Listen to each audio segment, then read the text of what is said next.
things I know are true. Yankees over the Red Sox? What else is new? Greg Maddux over Nolan Ryan? Any day of the week. Serena over Hallie in a cat suit? You better believe it. And I'm Tony Reality. But what I really want to see, Serena over Hallie in a cat fight.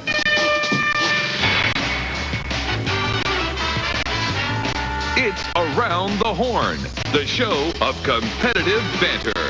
Here's Tony Reality. Welcome back to Casual Friday and Around the Horn. Today, NL MVP, Eddie George and Big D, and Lance hanging up his banana seat. All of our national panel, let's check them out. At the Los Angeles Times, Bill Plaschke. Eddie George and Big D. Now, where did I hear that yesterday? Oh, you're not getting any free points for that. That was so predictable. Live from New York in his pajamas, it's Woody Page. You're such a furball. I thought you were going to New York to work, not to retire. At the Dallas Morning News, it's Tim Calishaw. What are you in some little boy's room? Where is he at? What is that background? And at the Chicago Sun-Times, Jay Mariotti. Now, Woody is Crocodile Dundee in New York. We got 10 topics, we got 4 riders, and we have just one winner. Let's make it happen. It's the first word. And the first words are Yankees Sox. It's just like we dreamed it up. New York a mile and a half up on Boston. What happened here? Last time the Yanks were in Beantown, the Sox took 3 of 4 and were a game up in the standings. Now they're 8.5 back. And what happened to this series? Tomorrow's matchup, Bronson Arroyo versus Tanyan Sturtz. Looks like the Yankees sucked the life out of both Sox with a series sweep in the Bronx, highlighted by that Jeter leap into the stands. Guys, has this weekend's series been diminished by the current state of the AL East standings? Around the Horn to our New York correspondent, Woody Page. All of us are just talking day and night about this series. We can't wait for this. Yes, we think even though the Red Sox no longer, they're so passé, we're still looking at this series as the chance to put away the Red Sox permanently this season or give them a chance to get back into the standings. If they were to sweep, they would be within 5.5. There's still a lot of games left. And if you look at it carefully, the Red Sox are pitching a lot better threesome over the weekend. Contreras going on Sunday? Contreras. Woody, you may be in New York, but I don't think you know what's going on in New York. There's a bigger series involving New York team. The Braves and the Mets is a bigger series. At least they're 2 games apart in the standings. There's 2 series in California this week. Dodgers and Padres, Rangers and Oakland. Those are bigger series. Those are real races. Teams battling for division. The Red Sox are so far gone at 8.5 out, and they're not going to sweep the Yankees, so they're not going to get to 5.5. Oh yeah. First off, I want to say, Woody, you didn't give one piece of factual information in your last take there, Woody. By the way, and furthermore, but you are right. The Yankees-Red Sox is never diminished. It's one of the greatest rivalries in sports. Also, this is a Red Sox chance to get the Yankees when they have Jeter with a broken wrist, John Biat with the parasites. They aren't going to face Mussina, Vasquez, or Brown because of injuries. This is their one shot in Fenway Park to get back in this race. It's huge. I guarantee you, the Yankees have had calamity and adversity all year, and it hasn't mattered. The Red Sox have not capitalized. Why would they start now? I mean, Jeter's slump, intestinal parasites, Bernie Williams, the Contreras, it's Contreras, Woody, saga, all of these issues. And look at the Red Sox here. They're 37-37 in their last 74 games. Their pitching staff has let them down. Keith Folk, Woody, go check out Keith Folk this weekend. He's not any good. Go ahead, Woody. You are an external parasite, first of all. And secondly, the Red Sox have been suffering. Their fans have been suffering. This is an opportunity for them to get back into the season, get back behind the team. And yes, Plaschke, you want facts? Go to Stat Boy. You want opinion? You come to me. All right, enough from you, Plaschke. Can the Red Sox catch the Yankees this season? I think it's possible, absolutely. There's no teams between them, and if they're within single digits going into the end of August, they can do it absolutely. It's done before. Beyond Manny and Ortiz, they're only hitting 270 as a team. Bill, do your homework. Jay just said it. Over the last 70-whatever games, they're a 500 team. There's 74. nothing to suggest they're going to make a run to catch. But what's happening in this series right now? The Red Sox not pitching Wakefield, who's dominated the Yankees, not pitching Pedro. It's only a week after the All-Star break. Set up your rotation, Francona. Get those guys on the mound. We need to move on. Nothing from you, Woody. Yankees-Sox will undoubtedly be the loudest series of the weekend, but the best baseball may be in the National League, with the Giants taking on the Cards. You had me at Barry Bonds, Albert Pujols, and Scott Rowland. Bonds leads the majors with his .366 average, and his OPS and slugging are disturbing. Pujols ain't too shabby either with his 27 homers and 319 average, and Rolen leads the NL with 86 RBI. So, guys, who gets your vote for NL MVP? Around the horn to Jay Mariotti. I'll tell you what, as somebody who's watched all 19 Cub-Cardinal games this year in person, wow. I got to tell you something here. Scott Rolen is playing some of the greatest defensive third base of all time, and on top of it, on this loaded team, 86 RBI, still leads the National League. Now, somebody here, I'm guessing Tim, is going to argue about Barry Bonds and his intentional walks. Look, Tim, where Scott Rolen has to work harder for those 86 RBIs than Bonds does walking to first base. You're right. Somebody here with a clue is going to tell you that Barry Bonds is having the best season in the National League. Scott Rolen is great. Take him out of the Cardinals lineup. They're what, 5 games ahead of the Cubs instead of 10? Take Barry Bonds out of the Giants lineup, and where in the world are they? They were down there with the Rockies. You can pick your stat. You can take walks. You can take on base. You can take slugging. He is 350 ahead of Pujols on OPS. Oh. He is 400 ahead of Scott Rolen. This isn't even close. Yeah, you're right. It's not even close. Scott Rolen is the MVP right now. 34 more hits than Barry Bonds. 27 more RBIs than Barry Bonds. Also, Scott Rolen has 5 errors at third base. Barry Bonds in left field has 4 errors in 17 fewer games in left field. Give me a break. Barry Bonds allows. He's a great. It's all about you can't allow as many runs as you produce. Barry Bonds, he's so slow out there in left field. His fielding hurts the Giants. He's a great player, but his fielding, you have to face the facts, hurts the Giants right now. I never want to go to the movie theater with Mariotti. He'll tell you how the movie ends before it even is played out. Secondly, you guys are missing it. You have the right team, Bill, but the wrong yo-yo. We're talking about Albert Pujols as the MVP. Rolen is so June. He is not. Albert is doing the job. Most #1 in runs scored. He's got a .319 batting average. You want facts? His slugging percentage is over 800. The guy is the glue. All right, Mariotti. He's just learning how to play first base. He's doing a nice job. But please, we're talking about a two-way player here, and we're all. I've been watching baseball for 50 years. How many times are we giving out MVPs to defensive players, Kalishaw? We're not doing that. How much could Bonds be? How much is the bad defensive, even if he's bad? How much does that hurt a team? Absolutely. On the same show, though, the same people say Willie Mays is better than Barry Bonds because he's a better fielder. Yet now you say Bonds is better than Rolen. All time, though. We're talking about an award for one season, the MVP. Nobody thinks RBIs are not the most important statistic. It's on-base percentage and it's batting average, and that's what Barry Bonds reigns supreme at. And once again, Pujols is the MVP. When you ask for points, you lose a point. Thank you, Kalishaw. Stick around, guys. This buy or sells next. And coming up, where does skinny, soft-tossing Gregory F. Maddox rank on the all-time list of great pitchers? Wow. Now the Cowboys have signed Eddie George. Will they be able to move the ball on the ground? Around the Horn. Brought to you by TGI Fridays. Cut the carbs, keep the flavor. With their bigger, better, Atkins-approved menu.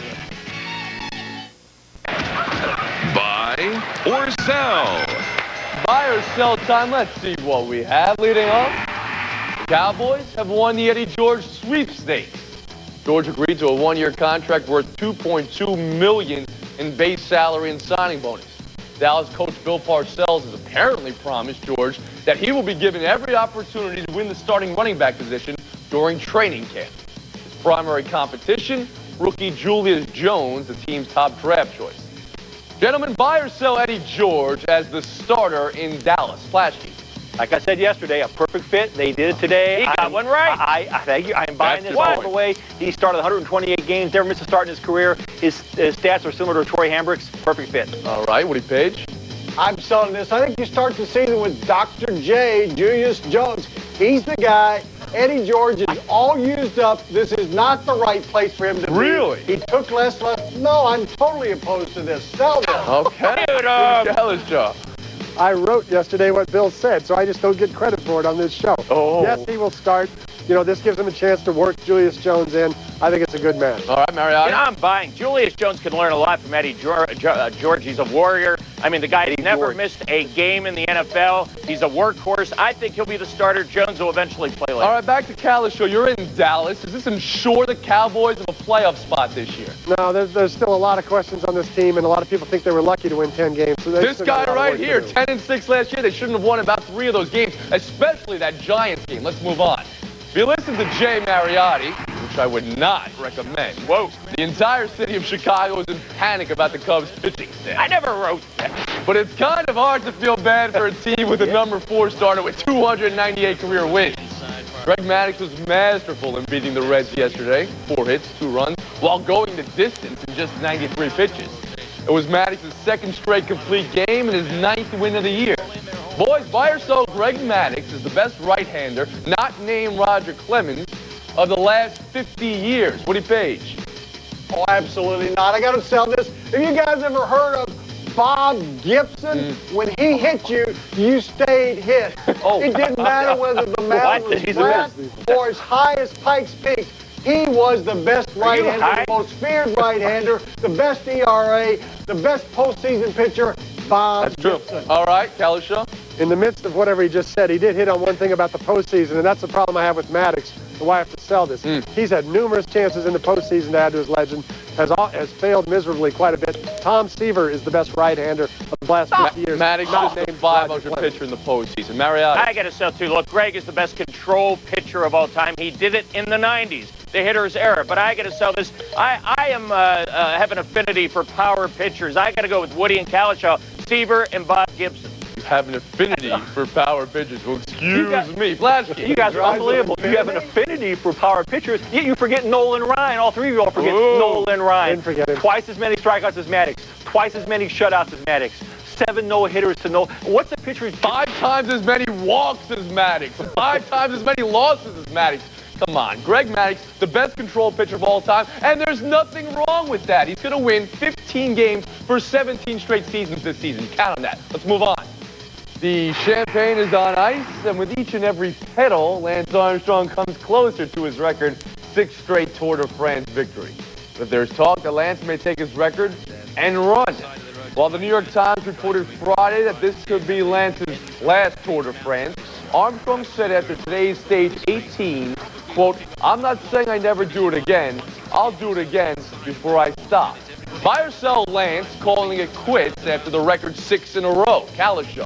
Well, I'm going to sell this. I mean, he could just walk away with 6 and go live with Sheryl Crow, and I think some of us might think that's an okay way to live. But Lance is probably a little more driven than some of us, and he is contractually bound to do it next year. I think he'll come back and go for another one. All right, Mariotti. No, I'm buying. Why risk your legacy? I mean, 6, it's perfect. Michael Jordan should have left after 6. He goes to Washington and blows it here. Why subject yourself to fans spitting on you, the media over there? Retire, Lance. Because it's his legacy, not your legacy, Mariotti. Why are you Mariotti, I am so sick of you, Mariotti, retiring everybody else. You know something, Jay? You've got radio shows, you've got TV shows, you've got columns. You need to give up this TV show right now. You need to retire because it's too hard for you. I know. I'll make that decision for you because you make it for everybody else. No, you're wrong. Let Lance Armstrong go ride as long as he wants to ride. Who are we to say what a man does with his life? I agree with that. I agree with that. Woody Page.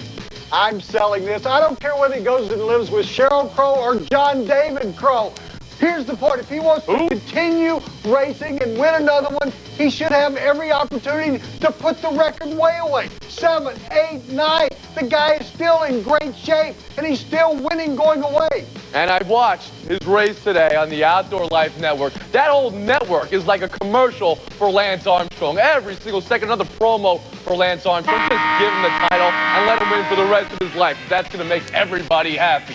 Bill Plaschke. You went after Mariotti. You told him to get off the show, but you're the one going home early. What do you have? The Nolan Ryan Maddux debate's the most embarrassing debate I've seen on this show. And now it's officially over, and you lose.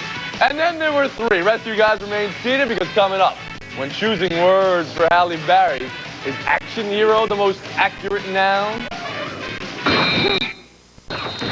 All right, around the horn, we're after 2 rounds. Here's how they stand. Woody Page in the lead with 16. Tim Kalishaw right there, 16. Jay Mariotti bringing up the rear with 13.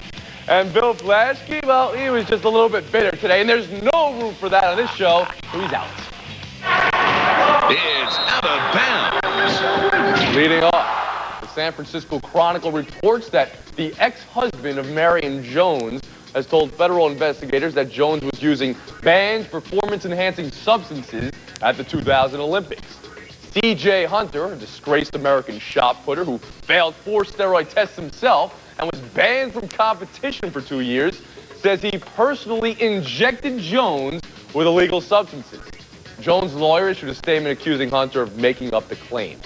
Guys, what do you make of these most recent accusations around the Horn to Jay Marriott? Well, it's chilling. Tony, the very allegation, the very vision of a syringe here. Marion Jones, we were all there in Sydney. It was a wonderful story. It was. I mean, we thought she was pure. She was great for the sport. History-breaking Marion Jones. And now look at it, right? 2 weeks, 3 weeks before the Olympic Games, now this comes out. And to me, it's very chilling. I don't trust anything in track and field, and this just further distances me from any truth in the sport. Yeah, I mean, I hate to hear it, too. Track and field has enough trouble getting anybody's attention in this country, and now all the attention is bad. She's got a lot of things to answer to, but I'd like to get evidence from somebody that's not a steroid-abusing ex-husband. I'd like to get the source, you know, a little more But clear Tim, he didn't go to the press with this. He told authorities. I know he testified to it, but is it possible he has any access to grind? I'm just saying I'd rather hear from other sources independent from that. Woody Page? I'm very saddened by this. As Jay said, we were in Sydney. I went to his press conference. I don't believe anything he says because I sat there and watched him in downtown Sydney say that he'd never used steroids in his whole life. He lied then. What's to say he's not lying now? Watch Marion Jones win 5 medals in Australia. She was one of the stars of the Olympics. Now she's disgraced like so many other track and field stars from the United States. What it's become so sad more than anything else. We used to talk about the East Germans and the Chinese. Now the enemy is us. Yeah. You can blame the dopes around her, Woody, but too close for comfort. Why is she hanging around with these people? It's a little naive to think that, oh, it's just a coincidence here. She's too close to the dope. There's an old saying, it's not about the crime, it's about the cover-up. It's not about the crime, it's about the accusations. Dan Shanoff, your buddy Kalashaw, said that on ESPN.com today. Who is accusing who? Let's move on. Catwoman hits theaters this weekend, and from what we're reading in various publications, the only reason to go see it is to see Ms. Halle Berry. Cinema for the attention span challenged, one pundit wrote. Perfect for me, though. Berry joins a solid list that have squeezed into the cat suit. Julie Newmar, Lee Merriweather, and Michelle Pfeiffer, just to name a few. Guys, who's your favorite Catwoman of all time? Around the Horn, with Tim Kalashaw. Well, someone did a study on the perfect feminine face, and it has to do with the ratio of the width of the mouth to the width of the nose. And Michelle Pfeiffer came out with a 1.7. I don't know what that means, but Michelle Pfeiffer in a cat suit or slinking around on a piano in Fabulous Baker Boys, that's good enough for me. There we go. We're talking about catnip. Julie Newmar had legs from right here, her neck, all the way down. I am talking about the first one was the best. There's nobody, even at age 71 or 72, she's still the best looking. That's your demographic. The best. Right there, 71, 72 is perfect for you, Woody Page. Go ahead, Tim, Mariotti. you talk about Michelle Pfeiffer's face. We can't see her face behind the mask. What does it matter? What are you talking about? It's Halle Berry. You know why? She has superhuman powers. The others did not. Plus, she is a heroine. And she's not evil. She's helping people. Plus, the leather, the midriff, the attitude. Of course, it's Halle Berry. Woody Page. It cannot be any Catwoman that used to be married to a baseball player. I am telling you, it's Julie Newmar, who was not only a Catwoman, but a great singer. Nobody remembers Julie Newmar. Nobody knows Julie Newmar. Reality wasn't even born yet. Go ahead, Mariotti. Reality wasn't even born yet. What are you bringing up? Ancient women. We're talking about now. Name for me the baseball player that Halle Berry was married to anyway. He doesn't know. Doesn't matter. He's got enough to survive because Jay Mariotti is the low man today. Any last words, Jay? I am the king. Get on out of here. Showdown is going to be Woody Page and Tim Kalashaw, where 2 men enter. But only one will lead next. Coming up, how can David Ortiz throw bats at the ump, get suspended, and still play ball when the Yanks come to town? Hit me with it in my fantasy.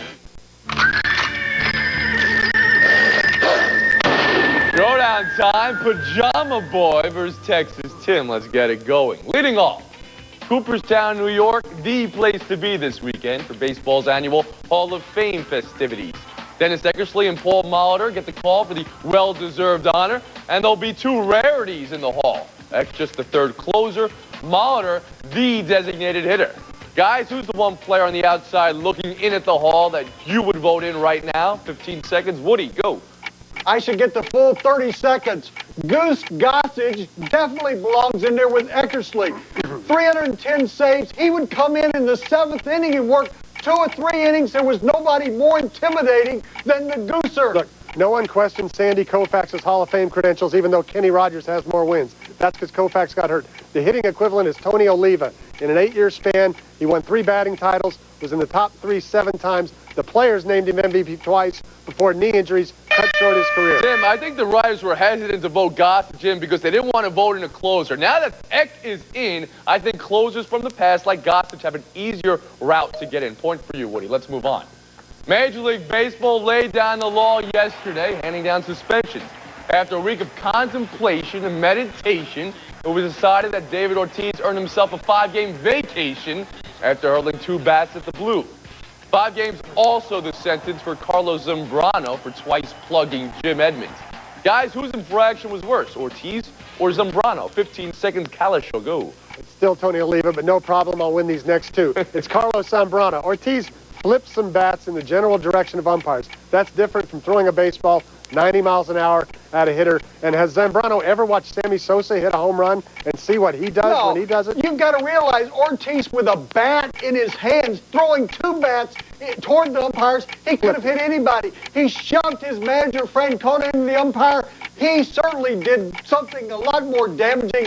Everybody throws the batters all the time in the butt. You can't win the last 2 because this is the last one, and it goes to Woody for sweep.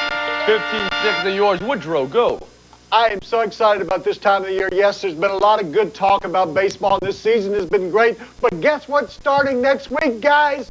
The National Football League training camps. You may hate camps, but we finished with such a great Super Bowl. I'm looking forward to this next year. All right, that's all we got. You won't see us for another 71.5 hours. We'll see you on Monday around the Horn. You let Peyton. It's all over for Kalishaw. Around the Horn is a presentation of ESPN, the worldwide leader in sports. For up-to-the-minute sports information, log on to ESPN.com. I really want to see Flasky versus Mariani. I want to see Flasky versus...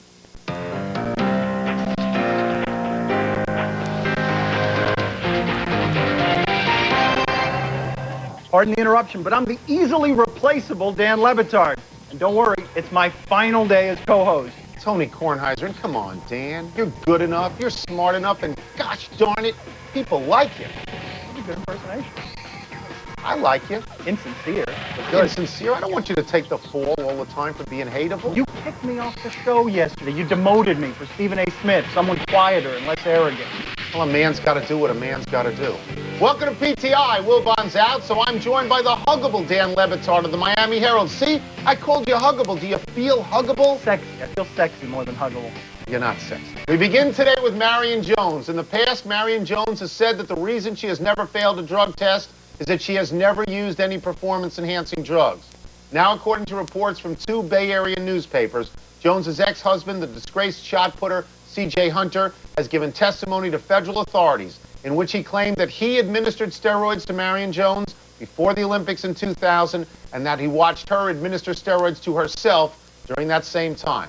Jones's attorney says these are the bitter ravings of a scorned spouse. Dan, what do you say? It's easy to make this man sound vengeful, but when you've got a guy all of a sudden doing this in front of private investigators or federal investigators, if he wanted to be vengeful, he could have gone in front of all the TV cameras immediately after this happened. He could have done it long before now. He's doing this in private. He's not coming out and smearing her. I think it is clear that he is an impeached witness in the sense that he has himself used steroids, failed a couple of tests, been banned for a period of time, and he is the ex-husband and could feel scorned. That does not mean this isn't true. Marion Jones is a person of real interest to authorities because of the association she has had with men like Hunter and with Tim Montgomery, right? She's surrounded by circumstantial evidence, and you've got to ask the questions. My question to you is this.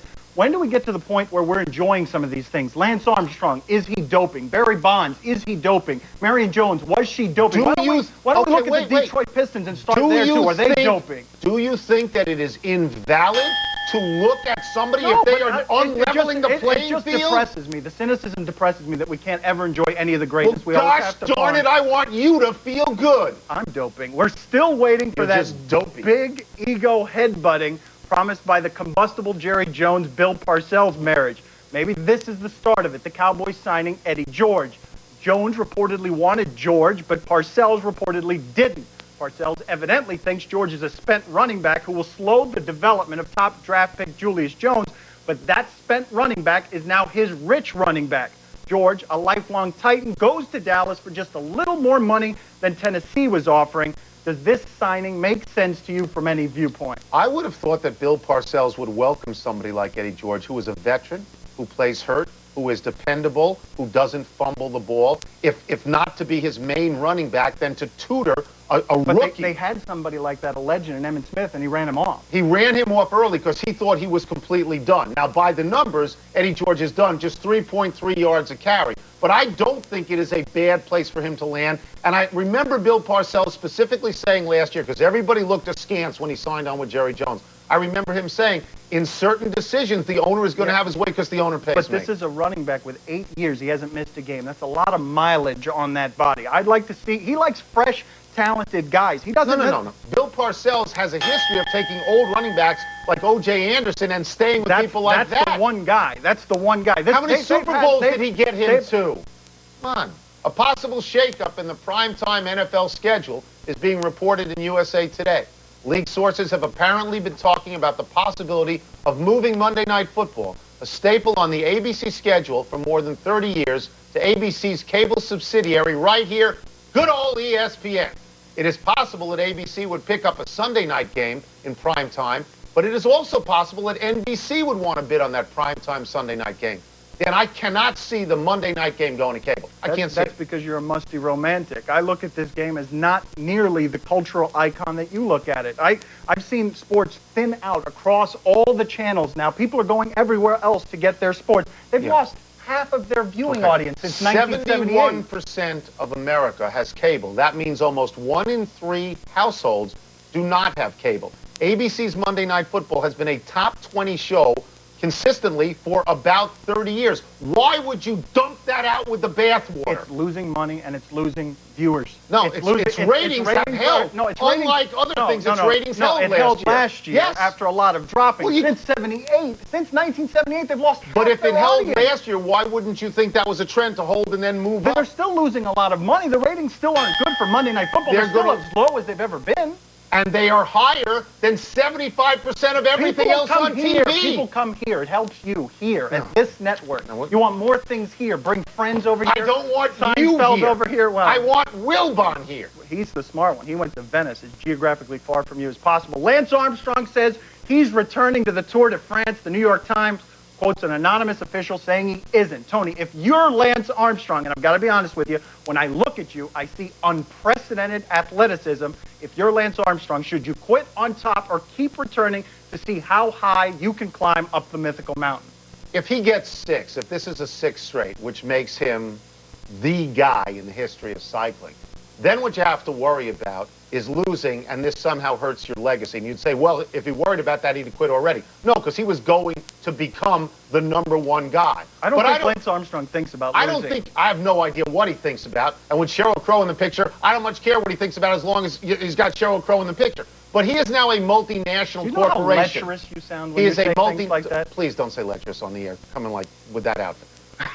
Lance Armstrong is a multinational corporation now. He doesn't work for just Lance Armstrong. He works for the people who sponsor him, and he has said if the new sponsors is at the Discovery Channel, if they want him to keep going, he's got to consider about keeping going. Who quits on top? Nobody quits on top. A lot of people quit on top. No, they always come back. A lot of people. You should quit on top. Quit now. I'd like to get on top. That Jeopardy season that began taping as far back as February ends tonight. The season has been highlighted by this Dodo Jennings winning 37 straight games and more than $1.2 million. Levitard, if this guy wins tonight, he goes into next season as the reigning champion. And next season begins taping in August and airing in September. So if you ran Jeopardy, how much longer would you let this guy win before sending in the senior class from MIT and Matt Damon? You've totally reversed feel on this guy. You thought he was a winner before. You're like Barry Sanders. You thought he was a winner. Now he's a loser. Now he's a cheater. You don't like him all of a sudden. The issue isn't me. The issue is this guy. I need him around. I need this guy around if I'm Jeopardy, because when was the last time you discussed on Jeopardy on PTI before this guy? How much were you discussing him? Here's what you want to do. People love dynasties. Here's what you want to do. This Dodo is a dynasty. Here's what you want to do, okay? You want him to win and win about 2 more games going in, starting the next season. Then you want him to be beaten soundly, and the person who beats him, you want that person beaten soundly after about two games, so that it returns to the democracy of Jeopardy and it doesn't look like a boat race like it looks now.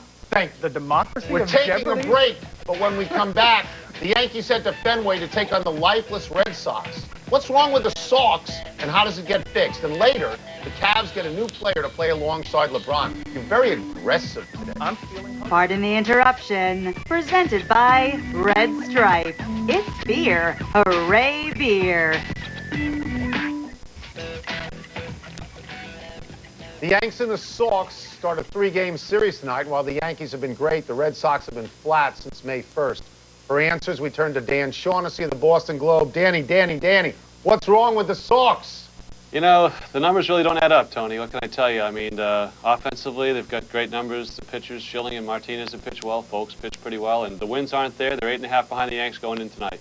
You advocated in the middle of that trading Nomar Garcia-Parra. Do you still feel that way? Do you feel Theo Epstein has to make some sort of big move? Well, the weird part of this is that even though they're 8.5 behind the Yanks, they're only a half game behind the wild card chase. And they're in this 5-team scrum for the final spot. And they got, you know, two months and a week to do some damage in that area. So they're not out of the playoff hunt by any means. They don't want to do anything stupid here. They are going to lose Garcia-Parra at the end of the year. Given that, if they can improve themselves, then they should trade him now. The question is, taking that bat away maybe doesn't improve them unless they really get something for him, then maybe they can. Do you sense that sort of defeatist attitude ends up seeping into the clubhouse? I mean, the whole city expects at this point for this team to fail, but you got kind of guys in Manny Ramirez and David Ortiz that don't seem to be affected by that sort of stuff, seem to be in their own world. Well, yeah, I mean, you know, the Ortiz and Ramirez have carried these guys offensively. And, you know, Manny's the savant sluggard. It's not going to get to him one way or the other. The one time he went the extra mile to hustle the other night, it was the wrong time. He cut off a throw by his center fielder when he wasn't throwing it to him. So that was unfortunate. But those guys aren't affected by it. And Ortiz is a really good clubhouse guy. He does impact the other players by bringing some good karma to the clubhouse. That's the kind of stuff they had a lot of last year, and they haven't had hardly any of it this year. Am I supposed to assume that there is no answer then to the question as to why they aren't better? Because you look up and down the lineup, and they've got stars. You look at their pitching staff, and they've got stars. Shouldn't they be better? They should be better. Defensively, they're terrible, okay? They lead the league, lead all of baseball in unearned runs allowed. And I think they're third in errors. They make a lot of errors. They don't run the bases. They play station to station. It's like the old days of the 60s and 70s, the big slugging, slow people that can't get around the bases. They don't go first to third. They don't go second to home. So that sort of thing drags them down quite a bit. And guys like Millar and Nixon, they're not having the career years they had last year. So some of those things have tailed off. In the absence of an explanation, though, people tend to point to the manager. So how do the people in Boston feel about Terry Francona? He's taken a beating, as we knew he would. You know, this is a very tough job. It's the toughest job in New England, we like to say. I think that it is true. Terry Francona is the guy they wanted. He was their guy. They didn't want Grady because he didn't go by the numbers. They got a guy who now believes in the Bill James school of looking at spreadsheets and dictating, you know, what you're going to do by what the numbers show, on-base percentage, all that stuff. He's their guy. He's also a player's guy. He's not a tough guy in the clubhouse. He will never say anything bad about the players, which, of course, drives us crazy. But the players like that. It's a very loose ship here. And I think some of that is, when you're not winning, that stuff can bite you a little bit. I will say, though, on behalf of the Red Sox, they're at least creative with their hair, don't you think? It's a very creative group. Some have no hair, and of course you got Johnny Damon, the Passion of Jesus. He's there with the good hair. Pedro's hair is looking more like mine. He's actually surpassed me in the hair department, which is no easy thing here in the new century. Yeah, really interesting hair in this team. And again, that is a difference. You don't see that with the Yankees. It's just like I said, it's a lot of a much looser ship here than they have in Manny looks like Brian Grant. He might have to change teams and, you know, go play for the Lakers at this point. Manny looks great. He's got great hair. He loves his hair. He's all about the hair, and it's been a good year for Manny in every way. You guys have no idea what to do with Manny, do you? No idea what to make of him. No, you know, I really, the more I see him, the more I like him because, you know, I think that some of his beauty is the fact that he doesn't carry any baggage with him to the plate each time. He's not worried about that last at-bat because maybe he doesn't remember that last at-bat. I'm not sure, but he's not lugging around a lot of bad stuff every time he goes to the plate. Keeps him very loose and makes him the great hitter that he is. Having attempted to dissect what's wrong with the Red Sox, we'll point out again what you pointed out earlier, that they're obviously in the wild card race. Are we being too dire in looking at them right now, Dan? Absolutely, absolutely. And the fact that the Yanks are in town, the Sox have had these 2 dreadful road trips in a row, sandwiched on either side of the All-Star break. But if you look at the long view, they're certainly in the playoff hunt, and they are very well structured for a short playoff series because they've got Kurt Schilling, who almost never loses, Pedro Martinez, who should never lose. Derek Lowe, we haven't mentioned, has had a terrible year. Right. That's dragged them down a lot. This is a former 20-game winner, won more games than anybody in baseball the last 2 years, I think. He has really dragged them down. That has hurt them, so we should mention that. But in a short series, you get the starting pitching they have and the thunder they have, they can beat anybody. So they just need to get into the tournament. And there is a tendency to over-dramatize how bad it's going right now, given that they're only a half game out of the wild card. Thank you, Dan. All right, fellas. Dan Shaughnessy, boys and girls. We're taking a break. When we come back, Lance is a big name in the little sports, but is he bigger than, say, Kobayashi? We will rank the king of the little people when we come back.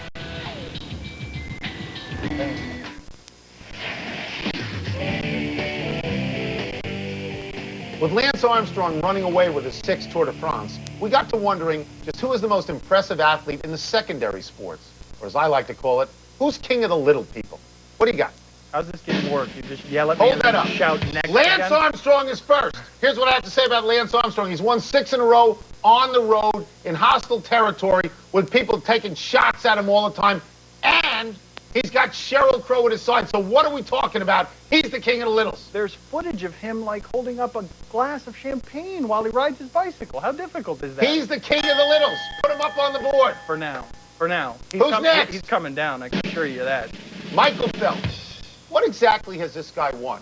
He's got a few world records, but in his sport... Wait a minute. What has he won? What's He's he got won? a few world records. In his sport, all that matters is Olympic gold. So as far as I'm concerned, he might be hype. We don't know yet. We have to wait till the results are in from Athens. I don't have Can you get a distinction like king of the little people for being relevant once every 4 years? I don't think Where would you put him? I don't think you can.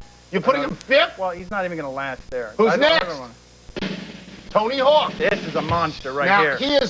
He has been described to me as the Babe Ruth of the X Games. That's right. I would rather be the Babe Ruth of the triple X Games than just the X Games. This guy's a skater boy. I'd say see you later, boy. No, absolutely not. He's a monster in the 13 to 16-year-old demographic, much more relevant than the biker guy. Come on. He says he's a skater boy. I said see you later, boy. What are you, nuts? No, are you Hawk, insane? I'm trying to skew younger.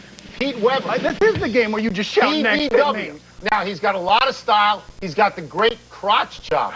But not only is he not even the best bowler in the world. The great crotch chop. The great He is crotch chop. only not even the best bowler in the world. He's not the best bowler in his family. So as much as I like him, I can't put him very high up on the board. He's a bowler. He can't be. You can't. So where are you putting him? He can't be king of the little people. Well, you better not throw him too far away in case I want to move him up. No, he's gone. Annika Sorenstam. You just said he's not the best in his own family. You're not going to want to move him up. Don't tell me the game. I tell you the game. Next! Annika Sorenstam should not be in this game.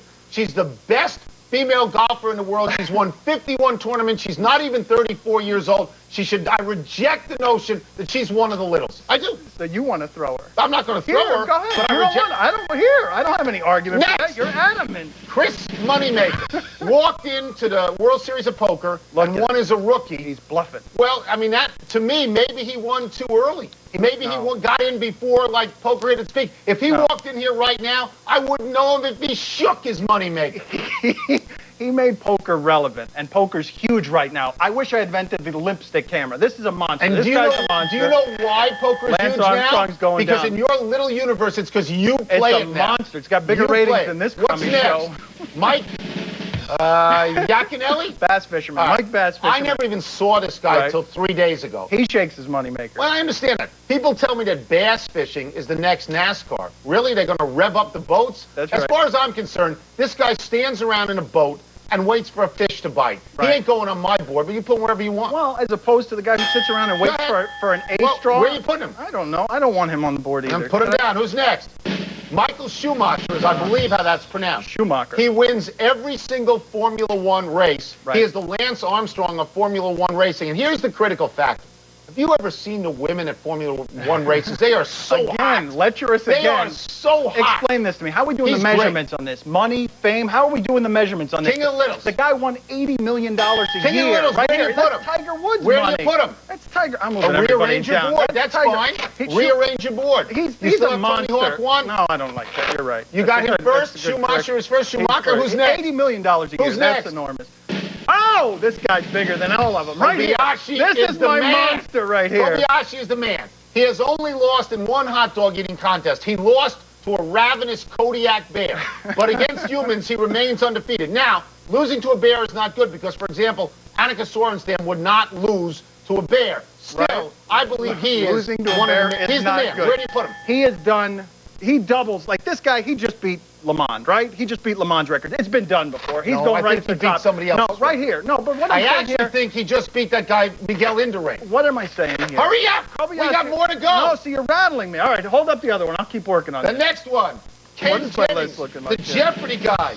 I think the game is fixed for this guy. I mean, does he know the capital of Mongolia? I know the capital of Mongolia. Has he beaten sports writers? I don't think he's beaten any sports writers. I'm not sure he's the man. Where do you have him? You're a total hater. He is a dodo, though. He looks dopier than all of these guys. Where do you have him?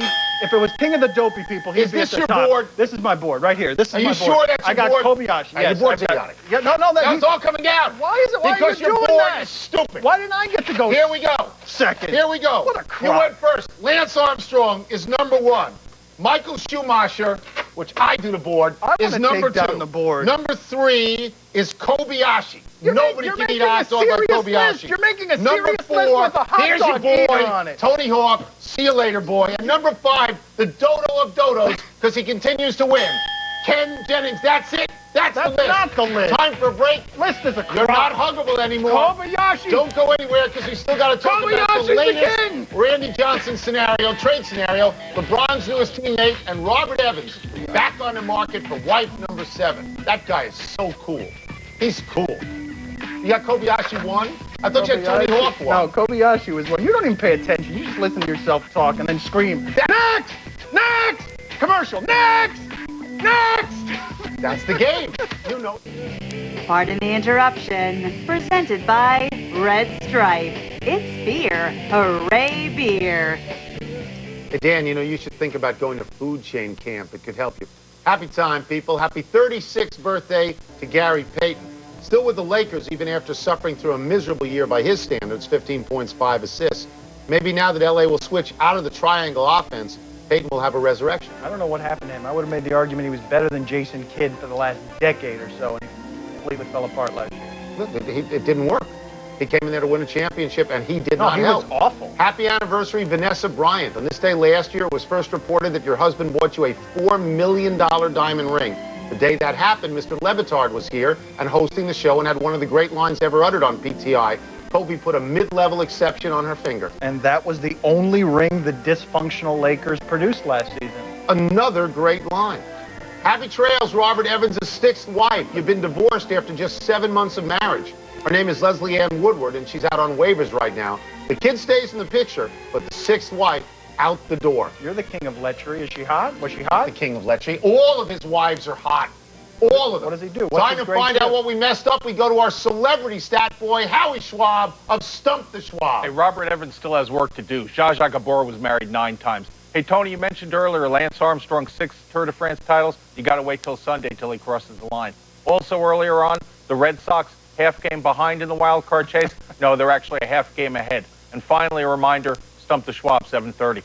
Nice promo for you. Now get out. What's reality? Get out. We're running out of show. We go to the big finish. The Cavs acquired Drew Gooden for the Magic. You like that move? Jerry West traded Gooden. If he says you're no good, you can't play. Dale Earnhardt Jr. will race this weekend just days after getting burned. Are you impressed? This is what racers do. This is why I would not be a racer. The latest rumor, Randy Johnson to the Dodgers. Does that make sense? They're without an ace, but let's get this guy to go wherever it is that he's going already. Paul Molitor and Dennis Eckersley will go into the Hall this weekend. Are you looking forward to that? I'm looking forward to next weekend when I'm going to go to the Hall to the Otis Saga Hotel in Cooperstown. Last one.